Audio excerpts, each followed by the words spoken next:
The look on Derek Hayes' face changed from confusion to terror as Detective Morgan slid a color photo across the table. "See these footprints, Derek? The bloody ones from the crime scene? They match those boots you wore to the gas station that night." "Perfectly. We even had the manufacturer confirm it." Derek's hand trembled slightly as he stared at the evidence that connected him to one of the most horrific family massacres in Riverdale's history.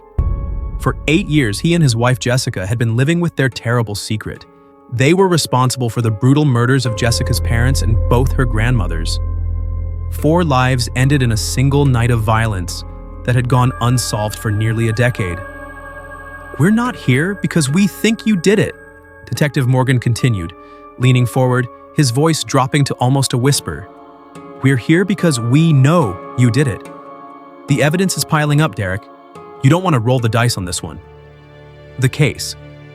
On December 12, 2015, the small town of Riverdale was shocked by the discovery of 4 bodies in the modest home owned by Thomas and Linda Wright. Jessica's parents, along with Jessica's grandmothers Eleanor and Margaret, were found brutally murdered. The scene was so gruesome that even veteran officers described it as one of the bloodiest they'd ever witnessed. Each victim had suffered similar injuries, slashed throats and gunshot wounds to the head. The medical examiner determined that the gunshots happened after the victims were already dead, an execution-style finishing touch that showed the killer's determination. All 4 victims had defensive wounds on their hands, proving they had desperately tried to fight off their attacker. Bloody handprints marked the walls and doors, telling a silent story of at least one victim's desperate attempt to escape after being attacked. The house remained a sealed tomb of horror until around noon the following day, when Jessica claimed she went to check on her family. According to her original statement to police, she found the front door slightly open, which struck her as odd. She pushed it open and discovered the nightmarish scene inside. I can't. Jessica's voice broke on the 911 recording as the dispatcher tried to get clear information. "I need someone at my parents' house. Oh God, they're all dead. My mom, my dad, both my grandmas. There's blood everywhere." When detectives arrived, they immediately noticed several strange details. There were no signs that anyone had broken into the home. Nothing appeared to be stolen despite valuable items sitting in plain sight. Thomas's collection of vintage watches, Linda's jewelry box, and even a new laptop. This pointed to 2 important conclusions. The killer was someone the family knew well enough to let inside, and the motive wasn't robbery, it was murder. Despite their suspicions, investigators couldn't gather enough solid evidence to make an arrest. The case gradually went cold, allowing Derek and Jessica to return to their lives, thinking they had gotten away with their horrible crime. For 8 long years, they continued on, raising their children and running their business while the truth remained hidden. But police never fully abandoned the case. Over time, they began piecing together what might have happened that night, driven by small details that never quite added up. The evidence, Jessica's social media presence, gave investigators their first hint that something wasn't right.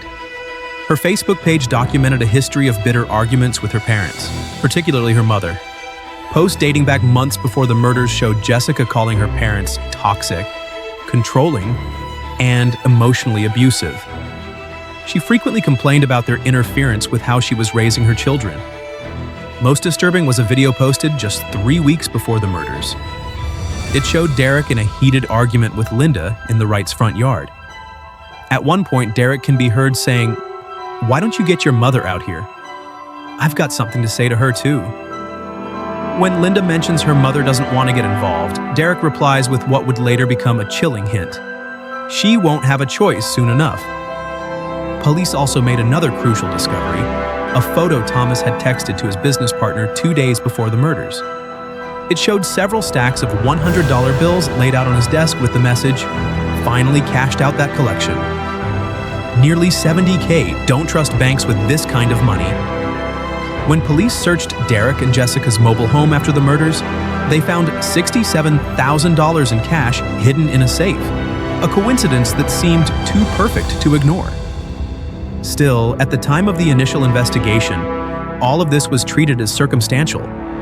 Without physical evidence directly connecting Derek or Jessica to the crime scene, prosecutors weren't confident they could secure a conviction.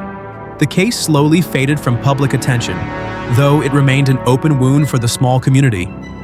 Then, in early 2023, a new detective was assigned to the cold case unit. Detective James Morgan began reinvestigating old files, and something about the Wright family murders caught his attention. He decided to take a fresh look at all the evidence and conduct new interviews with people connected to the family.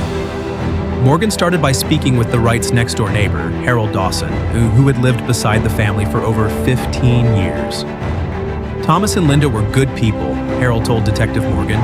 They worked hard all their lives. Thomas was always buying and selling stuff, collectibles, old jewelry, vintage things. He did well with it too. What about their relationship with Jessica? Morgan asked. Harold sighed. That was complicated. They loved those grandkids more than anything. Linda was always watching them, buying them things. But Jessica and Derek, they started keeping the kids away. It broke Linda's heart. She would cry sometimes, telling me how much she missed them. Was Linda afraid of Jessica or Derek? Not afraid exactly, but there was tension. And you know, everyone around here knew Thomas kept cash around. He didn't trust banks after the 2008 crash. Always said he'd rather have his money where he could see it. He'd show people the gold coins he bought, the cash he had stored away. Probably not the smartest thing to do. This confirmed what Morgan had suspected. Thomas Wright's habit of keeping large amounts of cash at home was common knowledge in the community, making him an easy target for someone desperate for money. I still have nightmares about what happened to them, Harold added, his voice breaking slightly. 4 people killed like that. You've got to be one sick person to do something that evil. The detective's next stop was even more revealing. He tracked down Megan Turner, a former employee who had worked at Derek and Jessica's pet grooming business during the months leading up to the murders. Megan had spent countless hours with the couple and might have insights no one else could provide. Jessica would talk about her family a lot, Megan explained, especially her mom. She blamed her for everything wrong in her life. What kind of things did she say? Morgan asked. She told me her dad was her favorite growing up. He died when Jessica was a teenager, some accident with a car falling on him while he was working underneath it. Jessica said he was still alive when they got him to the hospital, but her mom made the decision to take him off life support. She never forgave her for that. Said her mom murdered her dad. Did she ever talk about hurting her family? Megan shifted uncomfortably. Once, it was weird. We were talking about her fights with her mom, and Jessica said, "Sometimes I think we should just get rid of them all and take what's ours." I laughed it off as a joke. Later, when I heard what happened, I felt sick thinking about it. I should have said something, but who takes something like that seriously? What about their business?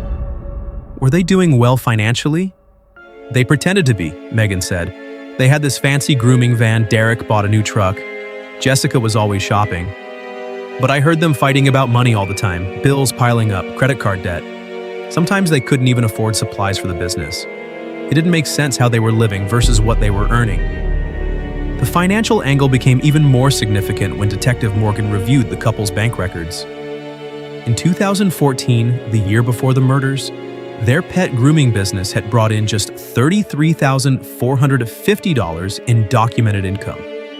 Yet somehow during that same period, Derek had purchased a Ram truck for $14,200, a Mustang for $5,700, and 2 Harley-Davidson motorcycles totaling over $15,000.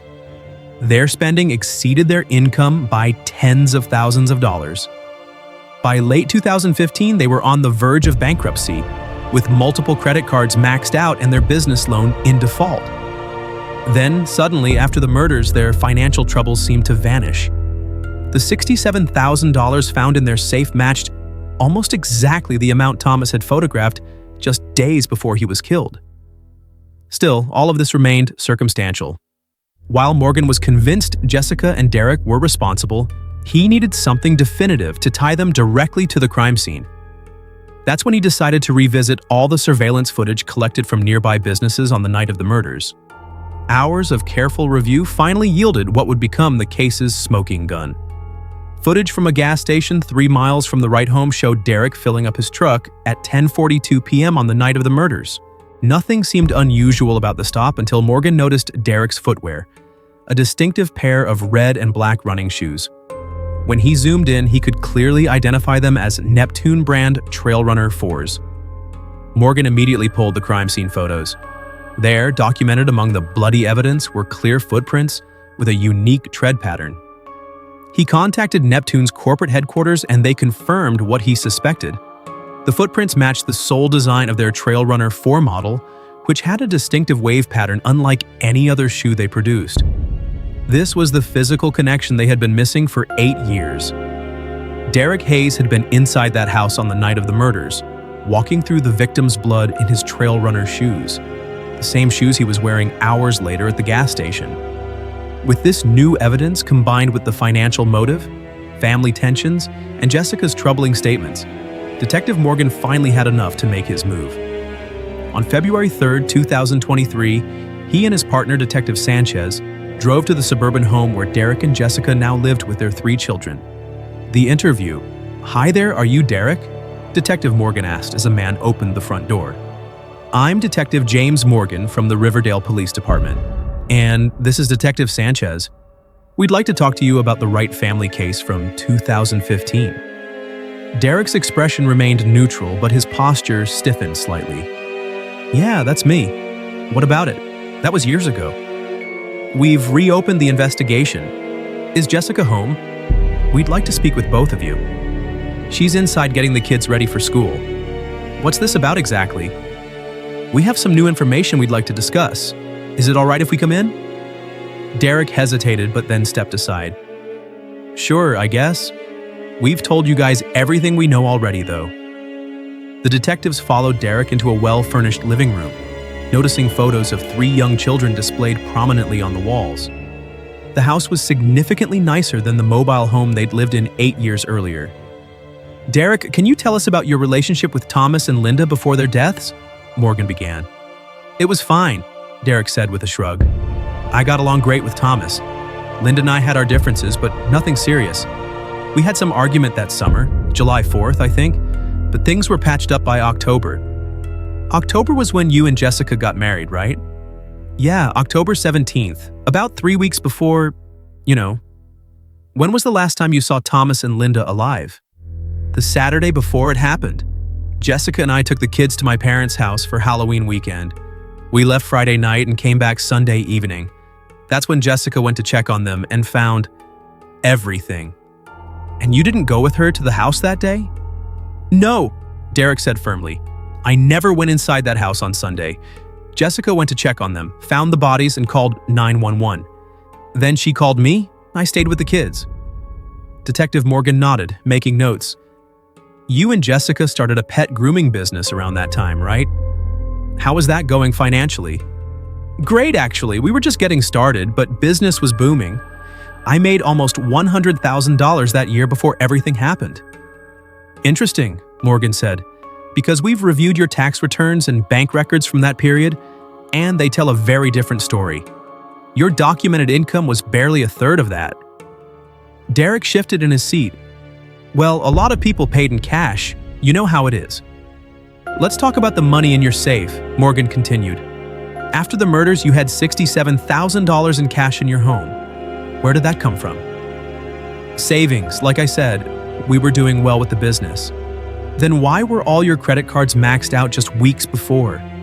Why were you 3 months behind on your business loan payments?" Before Derek could answer, Jessica entered the room. She was a petite woman with long brown hair pulled back in a ponytail. "What's going on? Derek, why are the police here?" "Mrs. Hayes," Detective Sanchez said, standing. "We'd like to ask you some questions about your parents' case. We're reinvestigating what happened." Jessica's eyes darted between the 2 detectives. "I've spent years in therapy trying to move past what happened. I don't know what else I can tell you." "We understand this is difficult," Morgan said, "but we believe you might have information that could help us finally solve this case." After getting Jessica settled, the detectives began questioning her separately about her relationship with her family and the events surrounding that weekend. "My mother and I had a complicated relationship," Jessica explained. She was controlling, always trying to tell me how to raise my kids. My dad wasn't a nice person either. He had a temper. But you were working on the relationship before they died? Sanchez asked. I guess. We weren't fighting as much. The kids missed their grandparents. Can you walk us through that weekend again? When did you leave town and when did you return? We left Friday night to visit Derek's parents. We came back Sunday afternoon. I went to check on my parents around noon, and that's when I found them. While Detective Sanchez continued interviewing Jessica, Morgan returned to Derek with new questions. Derek, do you remember owning a pair of Neptune Trailrunner 4 shoes? Red and black? Derek paused, his eyes narrowing slightly. I've had lots of running shoes over the years. Maybe, I don't specifically remember those. Morgan placed a photo on the table, a still from the gas station security camera. This is you at the Quick Stop gas station at 10:42 p.m. on the night of the murders. You're wearing Neptune Trailrunner 4 shoes. The color drained from Derek's face, but he quickly composed himself. Okay, so I had those shoes. What about it? Morgan placed another photo on the table, a crime scene image showing bloody footprints on the Wrights' kitchen floor. These footprints were found at the crime scene. They exactly match the sole pattern of Neptune Trailrunner 4 shoes. The company has confirmed this pattern is unique to that model. I don't understand what you're saying. I think you do, Derek. You told us you never went into that house on the day of the murders, but your shoe prints are there, in the victim's blood.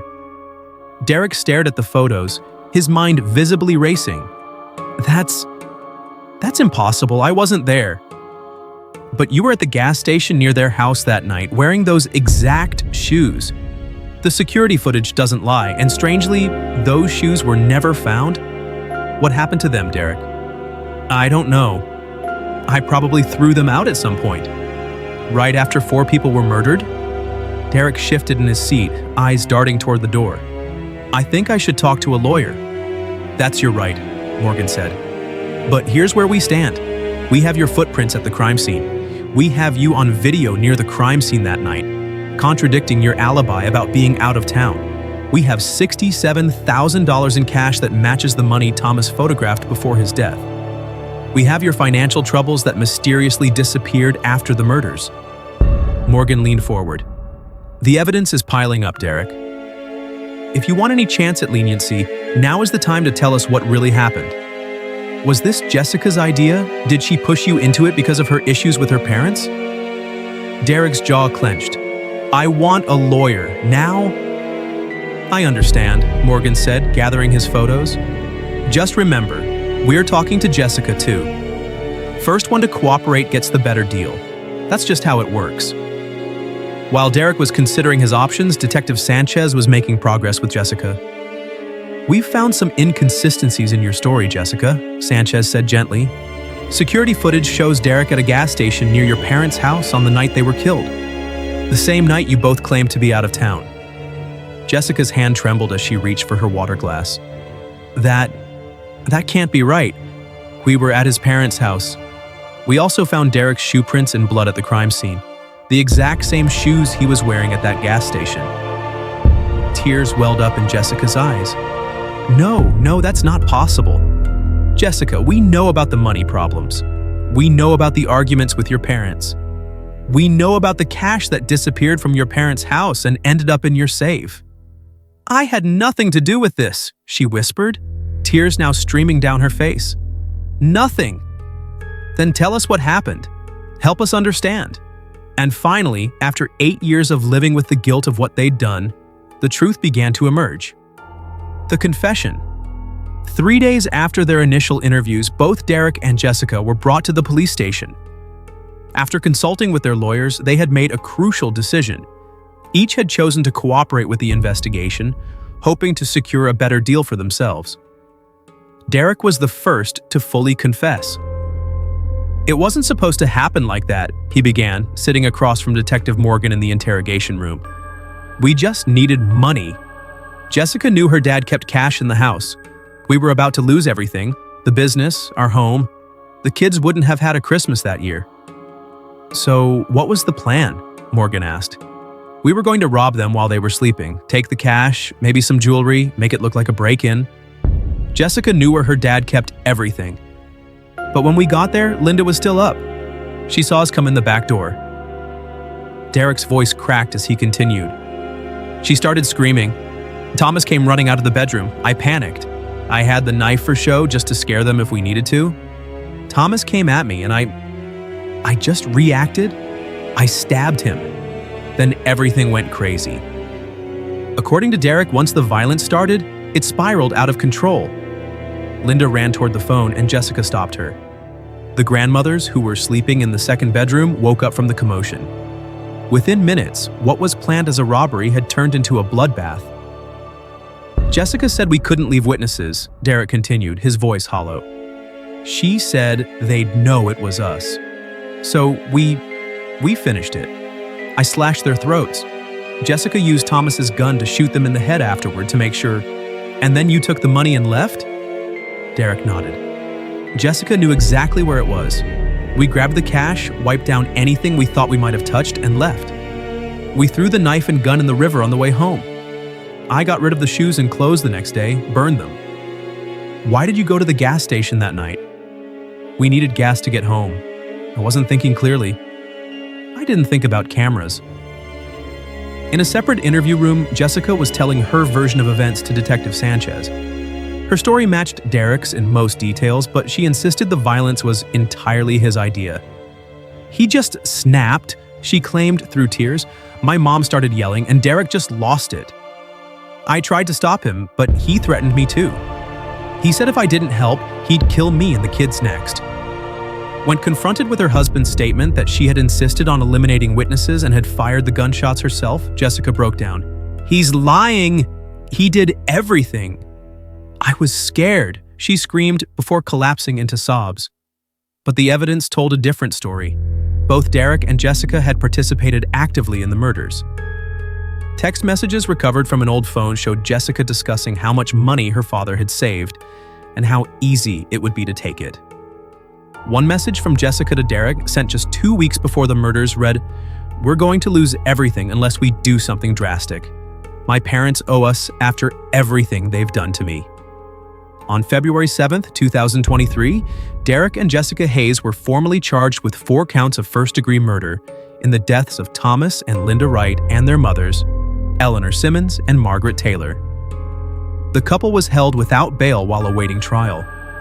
The small community of Riverdale was shocked to learn that the killers had been living among them for 8 years, raising children, running a business, and pretending to be grieving family members, all while knowing exactly what had happened that bloody night in 2015.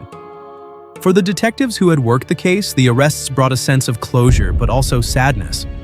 4 innocent people had lost their lives over $67,000, money that Derek and Jessica had quickly squandered on a lifestyle they couldn't afford. The tragedy here goes beyond the 4 victims, Detective Morgan told reporters after the arrests. There are 3 children who will now grow up knowing what their parents did, and without either parent in their lives. All because Derek and Jessica Hayes chose money over family. The trial. The trial of Derek and Jessica Hayes began 10 months after their arrest. The prosecution's case was built on the mountain of evidence collected over 8 years. The financial records showing their desperate situation before the murders and their sudden cash infusion after, the security footage placing Derek near the scene on the night of the killings, the distinctive shoe prints matching Derek's footwear, and testimony from friends and acquaintances about Jessica's troubled relationship with her parents. Most damning were their own confessions and the way they had turned on each other, each trying to place more blame on the other to secure a better deal for themselves. Derek's attorney attempted to paint him as a man who had been manipulated by his wife's deep-seated hatred for her family. Derek Hayes was a caring father caught in a terrible situation, the defense argued. He made a horrific mistake under extreme pressure from his wife and their dire financial circumstances. Jessica's defense took the opposite approach, portraying her as a victim of Derek's violent tendencies, who had participated only out of fear for her own life. Jessica Hayes was terrorized by her husband that night, her lawyer contended. She feared that if she didn't comply with his demands, she would become his 5th victim. But the jury wasn't persuaded by either defense.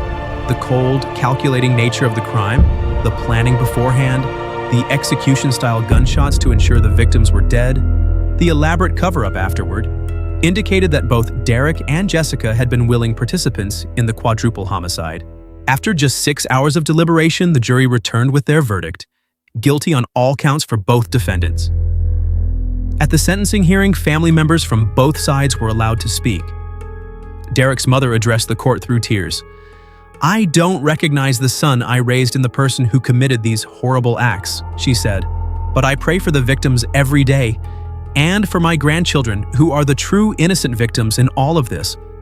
Jessica's cousin, now the guardian of the couple's 3 children, spoke about the lasting trauma the murders had caused. These children ask about their grandparents. They ask when their parents are coming home. What am I supposed to tell them? How do you explain to a child that their parents murdered their grandparents and great-grandmothers for money? When given the opportunity to speak, Derek expressed remorse for his actions. "I can't undo what happened," he said, his voice breaking. "I take responsibility for my part in this terrible tragedy. Not a day goes by that I don't wish I could go back and make different choices." Jessica, however, remained defiant to the end. "I've been falsely portrayed as a monster," she told the court. "My parents were abusive. No one knows what I went through. Derek controlled everything. This isn't justice." The judge was unmoved by either statement. This court has rarely seen a crime more calculated, more brutal, or more betraying of familial trust, he said, before delivering his sentence. 4 innocent lives were taken in an act of unimaginable violence, motivated by nothing more than greed. Derek Hayes was sentenced to 4 consecutive life terms without the possibility of parole. Jessica Hayes received the same sentence. As they were led from the courtroom, Derek and Jessica, once partners in both marriage and murder, refused to look at each other. The secret that had bound them together for 8 years had finally torn them apart forever. The aftermath.